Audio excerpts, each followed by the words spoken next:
Saludos a todos, en este vídeo vamos a ver la aplicación del teorema de Thevenin sobre circuitos de corriente continua. Dejamos para otro vídeo un ejemplo para corriente alterna. El teorema de Thevenin es el mismo en un caso u otro y la única diferencia es que en corriente continua manejamos números reales y en alterna números complejos. El teorema de Thevenin dice que todo circuito con resistencias, bobinas y condensadores o parte del mismo puede sustituirse por un generador de tensión equivalente y por una resistencia equivalente en serie con el generador anterior. Insisto que esto es para corriente continua. Para alterna, en vez de la resistencia en serie, sería una impedancia. Y en vez del generador de tensión continua, sería un generador de tensión en alterna. Para ver la aplicación del teorema de Thevenin vamos a ver dos problemas. El primero un poquillo más sencillo y el segundo un poco más complejo. El primer problema nos presenta el siguiente circuito y se nos pide calcular el equivalente Thevenin de los terminales A y B hacia la izquierda. Lo primero que tenemos que hacer es aislar la parte del circuito donde calcularemos el equivalente Thevenin del resto del circuito. En nuestro caso, separamos el circuito de la resistencia de 8K como se muestra en la pantalla. A continuación, de la parte del circuito que hemos separado, calculamos el generador equivalente Thevenin. El valor de este generador será el mismo que el de la tensión entre los terminales A y B. Es necesario calcular la caída de tensión en todas las resistencias del circuito. Y para ello debemos calcular las corrientes por el circuito. En este circuito tenemos dos mallas. En la de la derecha podemos calcular de forma inmediata la corriente que sería 10 voltios entre 10 kiloohmios. Pero no es necesario ya que lo que nos interesa es la caída de tensión en la resistencia de 10K. Y como esta está directamente conectada al generador de 10 voltios, su tensión es de 10 voltios con la misma polaridad que este, tal y como se muestra. Para la corriente de la malla derecha establecemos una corriente cíclica arbitraria I1 en sentido horario y aplicamos la segunda ley de Kirchhoff, donde igualamos la suma de los generadores de la malla a la suma de las caídas de tensión en las resistencias. Empezando por el generador de 16 voltios, como la corriente cíclica I1 sale de su polo positivo, tomamos este generador como positivo. En el generador de 10 voltios la corriente cíclica sale de su polo negativo, por lo que lo tomamos como negativo. Tenemos que 16 menos 10 tiene que ser igual a la suma de las caídas de tensión en las resistencias. Las caídas de tensión en las resistencias serán las corrientes que las atraviesan por su valor, con lo que la expresión queda 16 menos 10 es igual a 3i1 más 6i1 más 3i1. Operando nos queda que 6 es igual a 12i1. Despejando i1 tenemos que i1 es igual a 6 partido de 12 que son 0,5 miliamperios. El resultado de la corriente aquí nos ha dado en miliamperios porque los valores que estamos tratando de resistencias están en kiloohmios. Si hubieran sido en ohmios, el resultado habría dado en amperios para la corriente. Como la corriente nos ha dado positiva, el sentido real de la corriente coincide con el sentido arbitrario que inicialmente le dimos, es decir, sentido horario. Ahora debemos determinar la polaridad de las tensiones de las resistencias. El polo positivo se localiza en el terminal por el que entra la corriente, en cada una de las resistencias. Es decir, que la polaridad de las tensiones de las resistencias queda como veis en pantalla. Finalmente, para saber el valor de tensión entre los terminales A y B, que es la tensión equivalente de Thevenin, que vamos a denotar como V sub TH, recorremos el circuito empezando por el terminal A y finalizando por el B, por cualquier camino cerrado. Si en este recorrido nos encontramos primero un polo positivo del elemento que atravesamos, sumamos la tensión de este elemento. Si nos encontramos un polo negativo, restamos. Así, siguiendo el camino cerrado mostrado, tenemos polo positivo de la resistencia de 6 kiloohmios y su tensión es 6 kiloohmios por 0,5 miliamperios, que es igual a 3 voltios, que tomamos como positivo, ya decimos, porque nos hemos encontrado primero el polo positivo de esta resistencia. Siguiendo el camino nos encontramos polo positivo del generador de tensión de 10 voltios, con lo que tomamos más 10 voltios como valor de tensión. La tensión entre A y B entonces es que es la tensión V sub TH, es 3 más 10, que es 13 voltios. Si recorremos de A a B por este otro camino que mostramos, tenemos que nos encontramos primero el polo negativo de la resistencia de 3 kiloohmios, que supone menos, abro paréntesis, 3 kiloohmios por 0,5 miliamperios, cierro paréntesis, es igual a menos 1,5 voltios. Siguiendo el camino nos encontramos polo positivo del generador de 16 voltios, con lo cual tomamos como valor más 16 voltios. Finalmente, en el camino de A a B nos encontramos el polo negativo de la resistencia de 3 kiloohmios, con lo cual el valor de tensión es menos, abro paréntesis, 3 kiloohmios por 0,5 miliamperios, cierro paréntesis, es igual a menos 1,5 voltios. El valor final entre los terminales A y B, que es la tensión equivalente Thevenin V sub TH, es igual a menos 1,5 más 16 menos 1,5, que nos da 13 voltios. Vemos que por cualquier camino cerrado que tomemos entre los terminales A y B, tenemos la misma tensión, la tensión equivalente Thevenin. Para calcular la resistencia Thevenin, cortocircuitamos los generadores de tensión y determinamos qué resistencia vemos entre los terminales A y B. El circuito que queda es el que vemos en pantalla. Las dos resistencias de 3 kiloohmios están en serie y este agrupamiento en paralelo con la de 6 kiloohmios. Entonces la resistencia equivalente es R sub TH, que es la resistencia equivalente Thevenin, es igual a 6 en paralelo con el agrupamiento de 3 más 3. Es decir, 6 en paralelo con 6, que es igual a 6 por 6 dividido de 6 más 6, que es 36 partido de 12, que son 3 kiloohmios.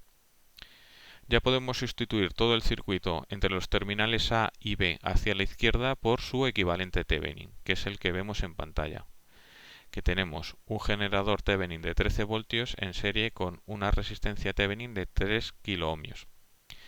Y al otro lado de los terminales A y B, hacia la derecha, tenemos la resistencia de 8 kiloohmios, que era la que originalmente teníamos en el circuito inicial. Podemos calcular la corriente y la tensión que circula por la resistencia de 8 kiloohmios y su resultado sería igual a si lo hiciésemos directamente en el circuito original. Vamos a pasar al segundo problema. En este nos presentan el siguiente circuito y nos piden calcular el circuito equivalente Thevenin entre los terminales A y B hacia la izquierda. Y una vez calculado, determinar la corriente que circula por la resistencia de 8 kiloohmios. Aquí nos encontramos con dos elementos nuevos que son un condensador y una bobina. Debemos saber que para continua un condensador se comporta como un circuito abierto, con lo cual, por el ramal en el que está localizado el condensador, no circula corriente y por tanto, para el análisis de continua podemos eliminar este ramal. En el caso de la bobina, su comportamiento en continua es la de una resistencia que se aproxima a 0 ohmios y para todos los efectos prácticos, en la mayoría de los casos, la podemos tratar como un cortocircuito, con lo que la podemos sustituir por una conexión. El circuito que nos queda en continua es el que vemos en pantalla. Para calcular la tensión Thevenin procedemos como el ejemplo anterior. Para ello debemos resolver las corrientes que circulan por el circuito, que es un circuito de dos mallas, y determinar las tensiones y polaridades de las resistencias. En la malla inferior vamos a establecer una corriente cíclica I1 en sentido horario.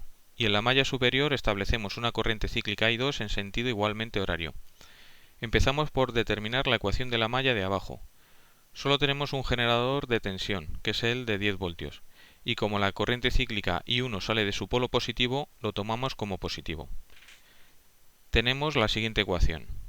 10 es igual a 2,5, que es el valor de la resistencia que está a continuación del polo positivo del generador, por I1, que es la corriente que la atraviesa, más 10, que es el valor de la resistencia que nos encontramos a continuación, por, abro paréntesis, I1 menos I2, cierro paréntesis, ya que por la resistencia de 10 kiloohmios circulan las corrientes I1 e I2 y en sentidos opuestos, y tomamos la corriente I1 como positiva, ya que es la corriente cíclica de la malla que estamos tratando, y la corriente I2 como negativa, ya que al paso por la resistencia de 10 kiloohmios circula en sentido contrario a I1.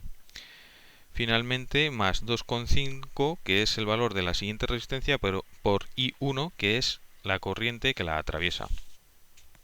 Operando nos queda que 10 es igual a 15I1 menos 10I2. Ahora determinamos la ecuación de la malla de arriba. La malla de arriba no tiene generadores, con lo cual la suma de sus generadores es 0.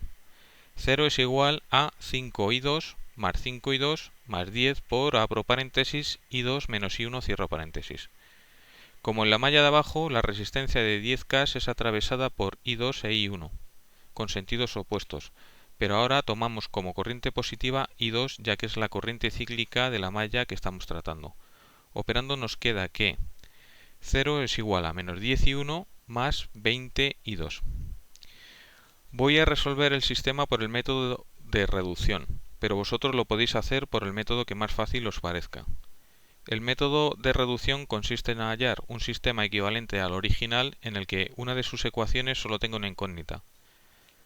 Para ello podemos multiplicar las ecuaciones por números o sumar las dos ecuaciones entre sí. El objetivo es obtener un sistema en el que las dos ecuaciones tengan los mismos coeficientes para una incógnita seleccionada, pero con signo opuesto, lo que nos permitirá eliminar una incógnita al ser sumadas las dos ecuaciones.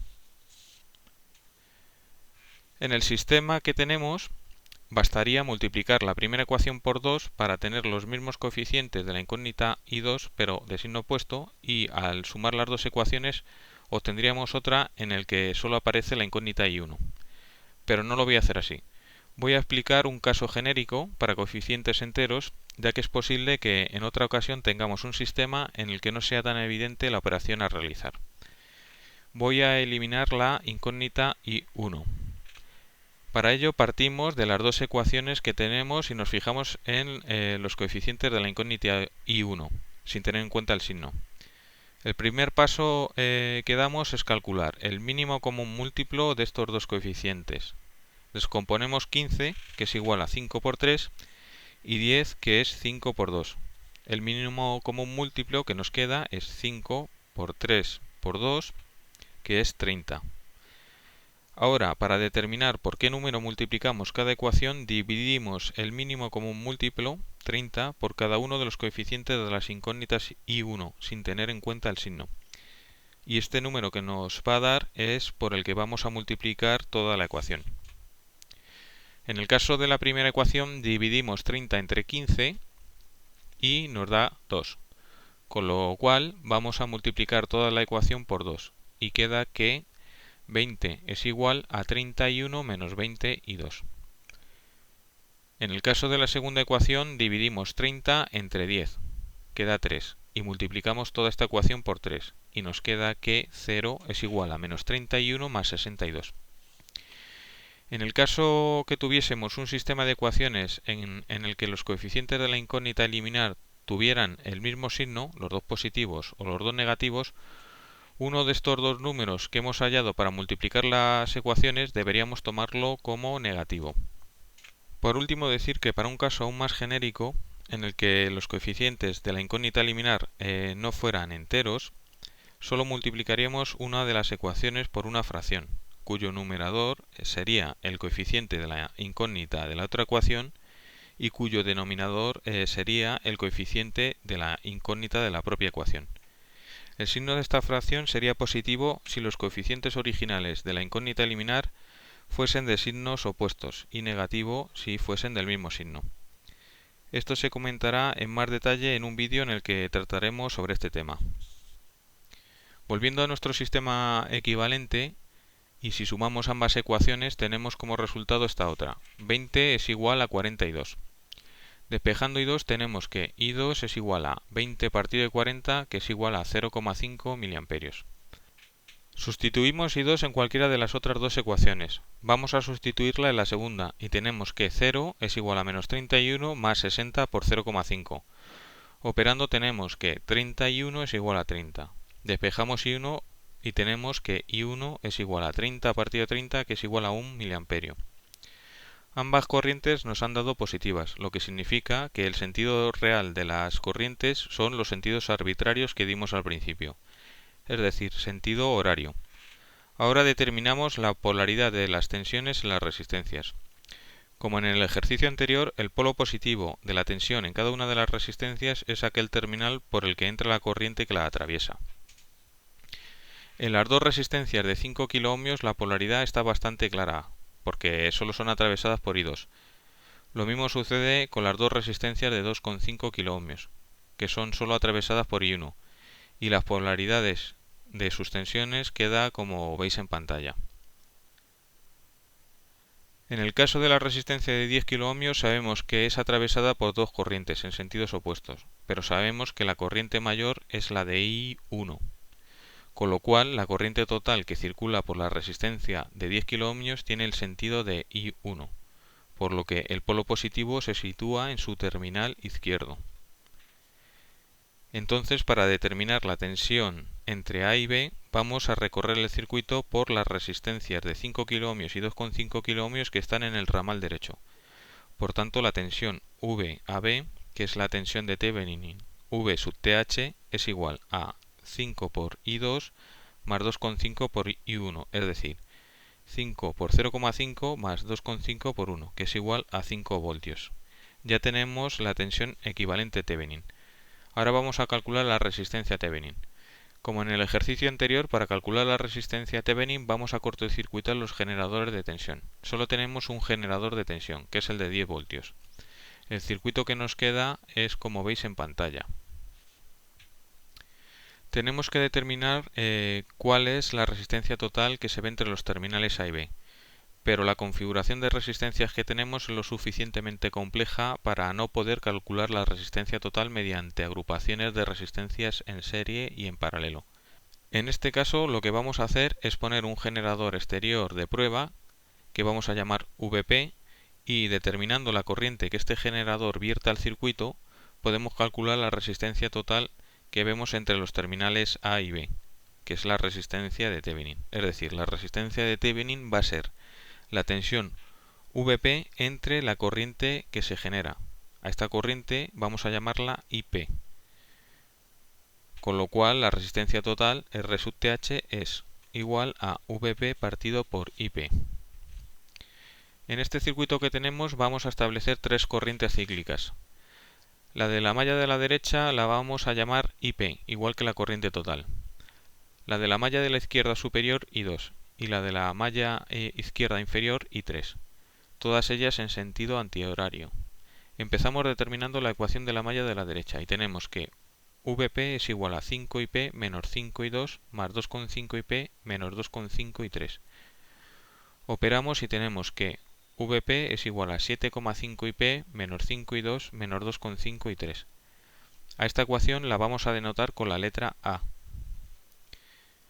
Seguimos ahora por la malla superior izquierda y tenemos que 0 es igual a 5I2 más 10 por, abro paréntesis, I2 menos I3, cierro paréntesis, más 5 por, abro paréntesis, I2 menos IP, cierro paréntesis.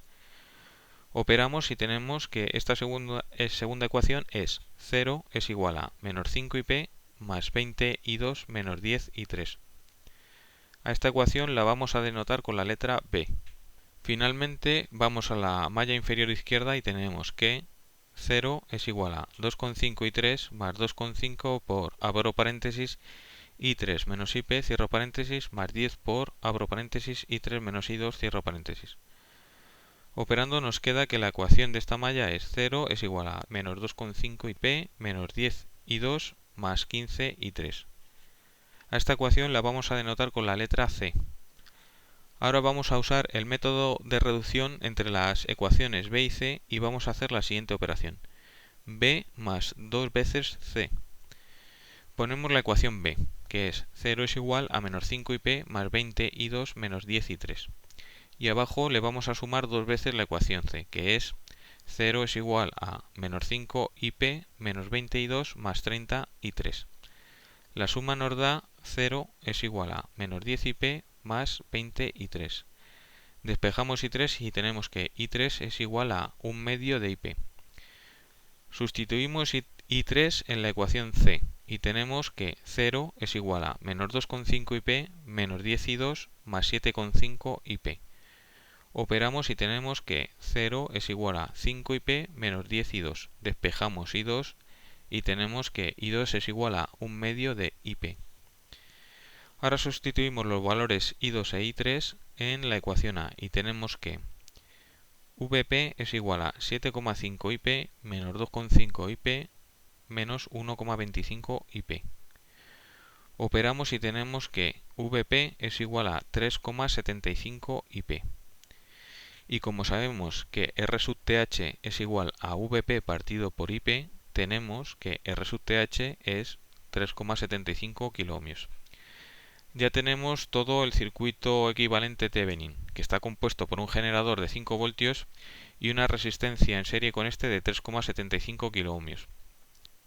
Ponemos a continuación la parte del circuito que habíamos separado al principio, que es el ramal compuesto por la resistencia de 8 kiloohmios y el generador de 5 voltios. Y calculamos la corriente por la resistencia de 8 kiloohmios, que es una de las cosas que nos pedía el problema. Con un poco de práctica se puede observar que por el ramal en el que están las resistencias de 8 kiloohmios y 3,75 kiloohmios no circula corriente, ya que no hay diferencia de potencial entre sus extremos. Pero para ver que esto es cierto, vamos a calcular la corriente por el circuito. Establecemos una corriente cíclica I1 en sentido horario y determinamos la ecuación de la malla. Tenemos que el generador de 5 voltios de la izquierda, el generador Thevenin, es positivo, ya que la corriente cíclica sale de su polo positivo, mientras que el generador de 5 voltios de la izquierda es negativo, ya que la corriente cíclica sale de su polo negativo. Por tanto, la ecuación queda 5 menos 5 es igual a 3,75 I1 más 8 I1. Operando tenemos que 0 es igual a 11,75 I1. Despejamos I1 e I1 es igual a 0 partido de 11,75, que es igual a 0. Lo que muestra que efectivamente por la resistencia de 8 kiloohmios no circula corriente. Ya tendríamos todo el problema resuelto. Bueno, espero que os haya sido de ayuda el vídeo de hoy y nos vemos en el siguiente.